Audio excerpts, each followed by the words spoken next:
மாட்டுத்தாவணியை சுற்றி இருக்க ஒரு 100 தள்ளுவண்டி கடைகள் இருக்குன்னா அந்த 100 தள்ளுவண்டி கடைகளும் இந்த சட்னி கண்டிப்பாக அவைலபிளாக இருக்கும். வெளியூர் எங்கேயாவது போகிறீங்க, இட்லி செஞ்சு எடுத்துகிட்டு போகிறீங்க, இந்த சட்னி அவ்வளோ ஃபஸ்ட் கிளாஸாக இருக்கும். குறிப்பாக தயிர் சாதத்துக்கு ஒரு சுருக்குன்னு இருக்கும் இந்த சட்னி.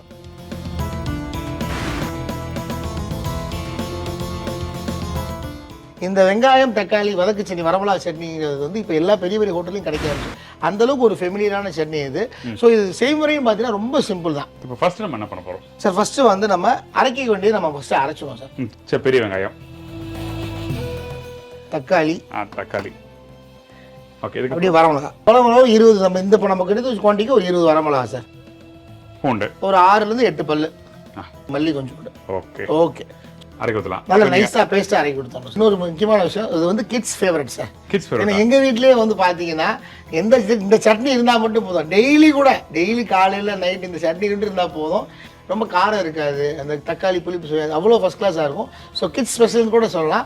சார் இப்போ நம்ம சட்னியை வந்து அரைச்சி வச்சாச்சு. வெங்காயம், பட்டை, அந்த தக்காளிலாம் போட்டு அரைச்சி வச்சாச்சு. இப்போ நம்ம தாலி போட்டு நல்லா கொதிக்க விட போகிறோம், அந்த பச்சை வாடை போகிற வரையும். நம்ம நல்லா போட்டிருக்கோம். ஸோ நல்லா போட்டு வதக்கையில் இன்னும் உங்களுக்கு நல்லா அந்த டேஸ்ட் தூக்கி கொடுக்கும். கடுகு, உளுந்து. ஓகே, கடுகு, உளுந்து. இட்லி வர உள்ள சுட ரெடி சூடாக ரெடி ஆகிட்டு இருக்கு sir. Idli waiting for chutney. கடுகு போட்டோம், அடுத்து உளுந்து பருப்பு போட்டோம். இப்போ நெக்ஸ்ட் வந்து கருவேப்பிலை, பச்சை கருவேப்பிலை. இப்போ இதை நம்ம ஊற்றுறோம் சார். ஓகே, நல்லா கொதிச்சு அப்படியே கொஞ்சம் லைட்டாக வற்றும். இப்போயே உப்பு போட்டுடலாம். உப்பு போட்டுடலாம். சரி, ஓகே. உப்பு தேவையான அளவு சார். இது பார்க்கறதுக்கு அப்படியே ரோசாப்பூ சட்னின்னு சொல்லுவாங்க. இன்னொரு பேர் ரோசாப்பூ சட்னி. அப்படியா? ஆமா ஆமா, அந்த சட்னிக்கு இட்லி தரீங்களா? வாங்க சார், இட்லி எடுத்து வந்து. Okay sir.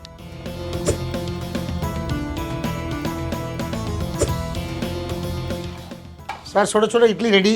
சட்னி முடிஞ்சா சார்? சட்னி ரெடி. பாருங்க, போதுமா கோச்சது? போதும் சார், போதும். நல்லா வத்திருச்சு, போதும் சார்.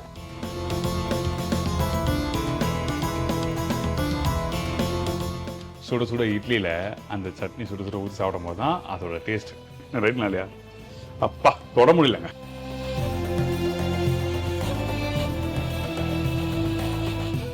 ஆஹா ஆஹா, மதுரை கார சட்னி, வேற லெவல்.